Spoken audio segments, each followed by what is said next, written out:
Vivía en las afueras de la Ciudad de México, en un pequeño poblado con pocos habitantes, cubierto en los alrededores, mayormente por montañas y árboles muy altos. En ese entonces tendría aproximadamente 23 años de edad. Y bueno, por falta de recursos económicos, solo pude terminar la secundaria. Después de concluirla, me dediqué a trabajar para ayudar a mis padres con los gastos. Aunque ellos no estaban de acuerdo, me sentía útil ayudándolos. Fue a mis 20 años que comencé a dedicarme a realizar mandados en un carro pequeño. Trabajaba de 9 de la mañana a 5 de la tarde, por lo que el horario era accesible para realizar otras actividades. Así pasó el tiempo, y un día el dueño del local me llamó pidiéndome que le hiciera favor de entregar una mercancía, ya que él tenía que arreglar otro asunto y no podía hacerlo. Dicho encargo era de extrema importancia, por lo que, aun siendo las 10 de la noche, debía hacerlo al no haber alguien más. Mentiría si digo que no me molestó el hecho de tener que salir a esa hora, y más teniendo en cuenta que ya no era mi hora de trabajar. Pero el encargo era importante y el jefe pagaría extra por hacerlo. Sin más, tomé mis cosas y tan pronto como estuve listo partí a mi destino, el cual quedaba más o menos a 1 hora de camino. Ya era bastante entrada la noche, por lo que apenas podía ver algo con la iluminación de la unidad. Aún así, el camino de ida transcurrió con normalidad. Llegué a mi destino sin problema y entregué la mercancía en cuestión. Registré mi salida y cuando estaba por subirme a la unidad, la señora que me había recibido se acercó y me dijo que tuviera mucho cuidado con el regreso. Es un camino peligroso y más de un cristiano se ha llevado un susto, mencionó. También dijo que tuviera especial cuidado cuando estuviera cerca del río, pero la verdad es que tomé la advertencia como algo normal y agradecí a la señora antes de irme. Manejaba de regreso cuidando no quedarme dormido, aunque el camino no fuera largo. Al pasar cerca del río que había mencionado la señora, la unidad comenzó a fallar. El motor comenzó a vibrar mientras reducía la velocidad, para finalmente terminar apagándose. Intenté encenderlo, pero cada esfuerzo era inútil. Así que, entrando en desesperación, me bajé de la camioneta para empujarla hacia la orilla, con el río a unos 8 o 9 metros de mí. Esperé por unos minutos a que pasara algún vehículo, pero además de oscura, la carretera estaba completamente vacía. Es un camino poco transitado y por la hora no era de extrañarse que no pasara nadie. Seguí esperando cuando a lo lejos escuché un grito. Este se prolongó lo suficiente, dejándome ver de dónde provenía, justo del otro lado del río. Con la poca luz que había gracias a la luna, pude ver que se trataba de una mujer de mediana estatura. Tenía vestido negro y emitía un grito lastimoso. Le grité preguntándole si necesitaba ayuda, pero ella solo seguía emitiendo su lamento, mientras movía sus manos como haciendo señas para que fuera donde estaba. De hecho, me pasó por la mente ir a ayudarla, aunque la desconfianza por dejar solo el auto me detuvo. Aún así, ella podría estar en problemas, y sin nadie más alrededor, quién sabe cuánto tiempo podría llevar ahí, pensé. Con eso en mente me encaminé hacia esa mujer mientras le decía que no se preocupara, que iba en camino. ¿Por qué estás tan tarde en medio de la nada?, pregunté. Ella, con un tono de voz bajo pero amable, mencionó que había tenido una discusión con sus padres y que le gustaba ir al río para estar sola. Mientras me acercaba, noté que aquella mujer tenía su mirada fija en el río y en ningún momento volteó a verme, ni siquiera cuando respondió. La verdad es que mientras más cerca estaba, más cosas extrañas notaba de esa mujer, hasta que en cierto punto, cuando estuve lo suficiente cerca, comenzó a reírse de una manera aterradora haciendo que me congelara. En ese momento sentí un miedo como nunca, mientras veía cómo esa mujer volteaba lentamente en mi dirección. Me faltan palabras para describir lo aterradora que era esa cosa. Estaba lejos de ser una mujer. Solo su silueta era la de una, pues no tenía ojos. Solo dos grandes cuencas oscuras y una sonrisa de oreja a oreja. Caí al suelo entre gritos, intentando arrastrarme hacia la camioneta, pero ella comenzó a acercarse a mí sin siquiera mover los pies. No quise voltear a ellos, pero definitivamente esa cosa estaba flotando. Cada vez estaba más cerca y entre risas decía que me ahogaría en el río. Al escuchar eso, tomé fuerzas para ponerme de pie y corrí hasta llegar a mi vehículo. Acto seguido traté de encenderlo mientras la mujer se acercaba cada segundo, gritándome que fuera con ella. Entre lágrimas y lamentos, el auto finalmente encendió, aprovechando esa oportunidad para pisar el acelerador a fondo y salir a toda prisa. El camino no fue mejor. Pasé cada kilómetro pidiendo que esa mujer no estuviera siguiéndome. Miré el retrovisor varias veces, pero oscuridad total era lo único que podía ver. Apenas llegué al pueblo, dejé la camioneta en el negocio y me fui directo a mi casa. Apenas pude conciliar el sueño. Por la mañana, un poco más calmado, le conté lo sucedido a mis padres, y ellos, con una expresión seria, me dijeron que me creían, pues tiempo atrás habían pasado por algo así, pero que solo habían visto a la mujer de lejos. Una semana después, fui con mi madre a la misma localidad pasando por aquel camino, solo que esta vez de día. ¿Quieres detenerte en el río?, mencionó mi madre. Aún recuerdo la cara de espanto que puse, pero aguantándome le dije que no había problema. Bajamos y nos dirigimos al punto donde había tenido esa horrible experiencia. Al estar cerca y de día, me di cuenta de que había una cruz bastante vieja, con el nombre de una mujer. Sentí ganas de vomitar al ver eso. No pude evitar pensar en lo que hubiera pasado si esa mujer lograra poner sus manos en mí. Desde ese día decidí no pasar por ese camino de noche, y si por alguna razón llego a hacerlo, siempre será acompañado.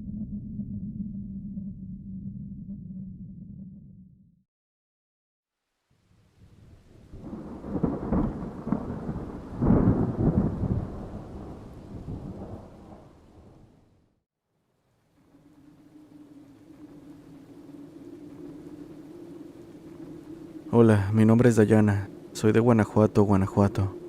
Esto que voy a relatar me ocurrió cuando trabajaba dando clases en la sierra. Hace unos 4 años entré a trabajar de tutor. Lo que hacíamos era visitar las escuelas de las comunidades rurales para checar que los maestros estuvieran trabajando correctamente. Tengo algunos relatos de varios lugares a los que tuve que ir. Este es uno de ellos.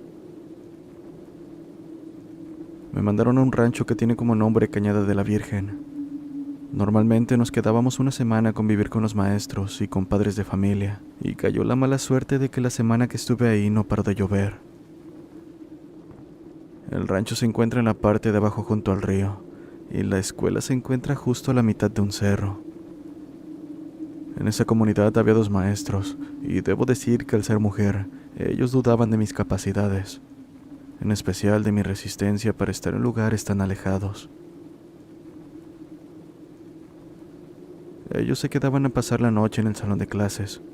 A mí me ofrecieron quedarme en una casa de una señora, lo cual rechacé, para demostrar el por qué estaba en ese puesto. En fin, ese día pareciera que se estaba cayendo el cielo. Siendo un rancho alejado en la sierra, no contaba con postes de luz, solo había luz en las casas, que rondando las 9 de la noche se apagaban sin falta. Entrando en confianza con los compañeros, estuvimos platicando un rato. El tiempo pasó tan rápido que no me di cuenta de que estaba bajando una niebla muy espesa del cerro. Se notaba, ya que el salón de clases tenía ventanas hacia los lados. Unas estaban al lado de la puerta, donde se alcanzaba a ver cuando los niños llegaban, y otra que daba al rancho, hacia abajo. Cabe destacar que estando a la escuela en la mitad de un cerro, había un desnivel enorme. Los cimientos tenían el desnivel aproximadamente de 3 metros, ya que el cerro estaba muy empinado. Estuvimos platicando hasta tarde. Con la lluvia y la espesa neblina se soltó un frío de lo más helado, siendo ese el momento en que decidimos acostarnos y dormir. Mi catre estaba en un extremo del salón y el de los maestros estaba al frente, del otro extremo. Intentaba conciliar el sueño mientras escuchaba cómo continuaron platicando en voz baja mis compañeros, secreteándose. Poco a poco comenzaba a quedarme dormida, cuando repentinamente escuché un sonido horrible. Parecía ser un quejido o un lamento. Jamás había escuchado tal cosa en mi vida, así que tratando de no hacer ruido me levanté poco a poco. Volteé y vi que uno de los maestros se tapó de pies a cabeza completamente, mientras el otro me miraba fijamente con una expresión de horror y me susurraba: por nada del mundo vayas a voltear a la ventana. Agáchate y tápate, que no te vea. A pesar de que lo que estaba ocurriendo era extraño, aún mostraba incredulidad ante la situación, más bien pensando que trataban de asustarme. Además, no creía en nada relacionado a lo paranormal, ya que hasta ese momento no me había ocurrido algo así. Procedí a sentarme en la cama mientras seguía escuchando esta cosa lamentarse y gritar afuera del salón, mientras que los maestros seguían haciéndome señas para que me agachara y me escondiera. En ese momento se soltó un frío horrible, que hasta los vidrios se comenzaron a empañar. Aquella cosa siguió lamentándose por un tiempo más, hasta que comenzó a patear la puerta, y aunado a ello se escuchaba cómo arañaban las ventanas. El miedo comenzaba a ganarme en este punto, más cuando me di cuenta de que los rasguños venían de la parte que daba al desnivel. Asimismo, podía ver la silueta de 3 personas por fuera, pero solo se escuchaba un lamento. En ese momento los 2 maestros se levantaron, y cuando vieron aquello, uno de ellos se desmayó. El otro lo cargó, caminó hacia mí y me abrazó. Entendí la gravedad del asunto cuando lo vi llorar. En medio de todo, lo único que se me ocurrió fue comenzar a rezar un Ave María, un Padre Nuestro, lo único que me sabía, pues hacía tiempo no iba a la iglesia. Repetí una y otra vez los rezos, hasta que lo que sea que estaba afuera comenzó a tocar muy fuerte la puerta, al punto en que pensé que la derribaría. Por suerte no sucedió, y después de unos minutos, toda actividad se detuvo. Con suerte la puerta no iba a ser derribada por más que la golpearan, pues si había algo de bueno en todo esto, es que no tenía chapa, y la única manera de abrirla era quitando varios candados que colocaban los maestros. De hecho, algo que me llamó la atención cuando llegué al lugar fue que la puerta tenía 5 cerraduras para candados. Esa noche lo comprendí todo.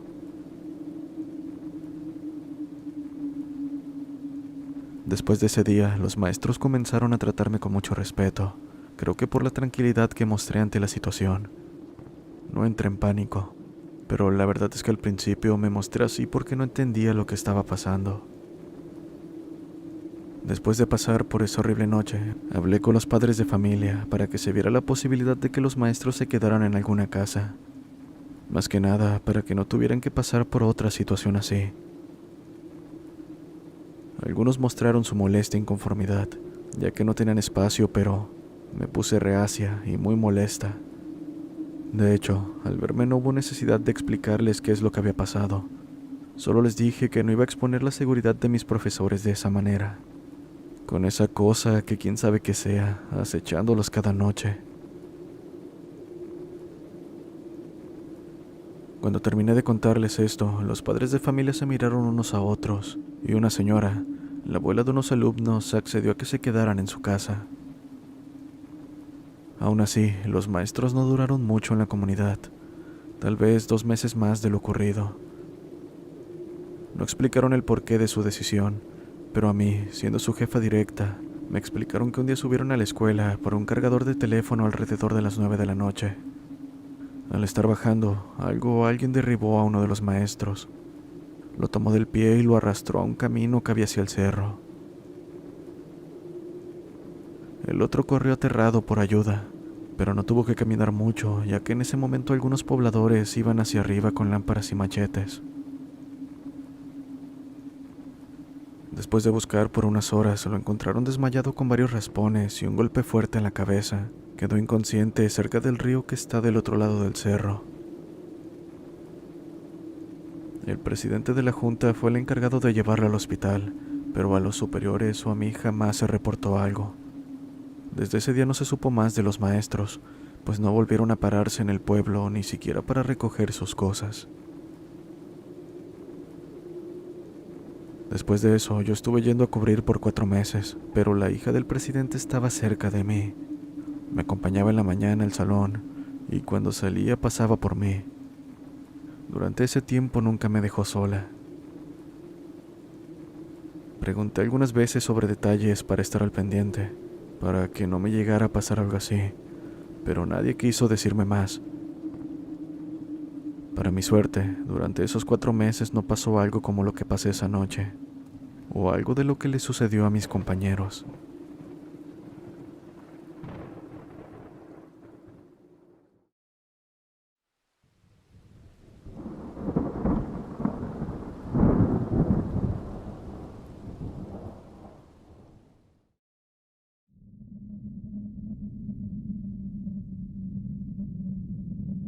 Mi nombre es Brian, soy de Guadalajara.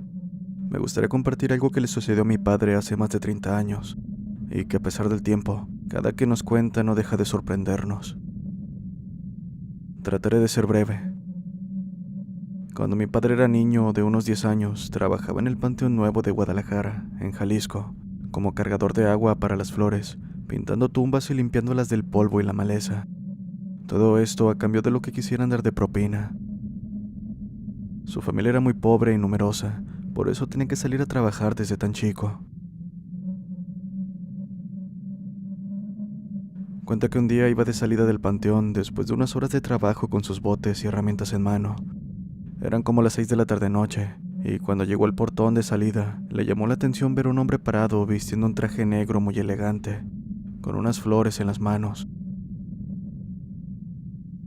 Mi padre, siendo un niño inocente, pensó en acercarse para preguntar si necesitaba ayuda. Tal vez la propina sería buena.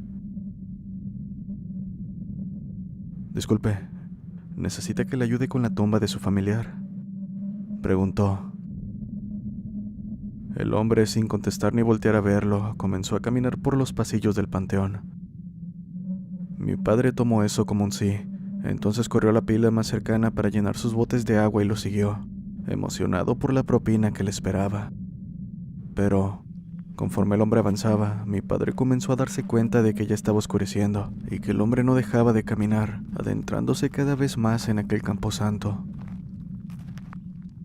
Poco a poco, la emoción comenzó a transformarse en incertidumbre y miedo, hasta que después de varios minutos el hombre se detuvo frente a una tumba bastante abandonada, llena de maleza, donde apenas se notaba una cruz clavada y un bulto de tierra.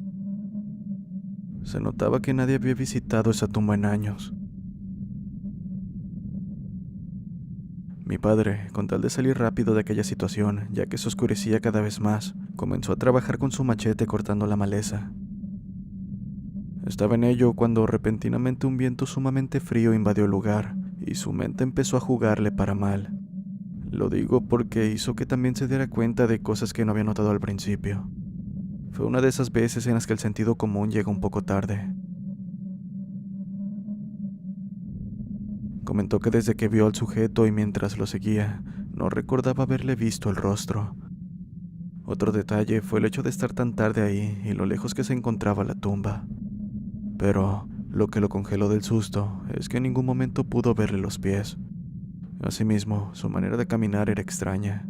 No concordaba como lo haría una persona, además de que no emitía ruido alguno. En ese momento el miedo se apoderó de mi padre, quien volteó lentamente hacia el sujeto, solo para comprobar que no solo carecía de pies, también carecía de rostro. Aguantando las ganas de gritar como cualquier niño en su lugar lo hubiera hecho, volvió la mirada hacia la tumba y temblando comenzó a juntar sus cosas y retirarse mientras hacía como que limpiaba. Cuando estuvo lo suficiente lejos, corrió sin mirar atrás, temiendo que en cualquier momento la mano de ese sujeto lo alcanzara para arrastrarlo hacia él. Nunca había sentido tan largo el camino de salida, pero gracias a Dios alcanzó a salir del panteón. Además, jamás volvió a toparse con aquel hombre y por más que buscó, no logró dar con la tumba abandonada. Mi padre finalizó diciendo que pudo haber sido un difunto que simplemente quería que lo visitaran y se encontraba abandonado por su familia.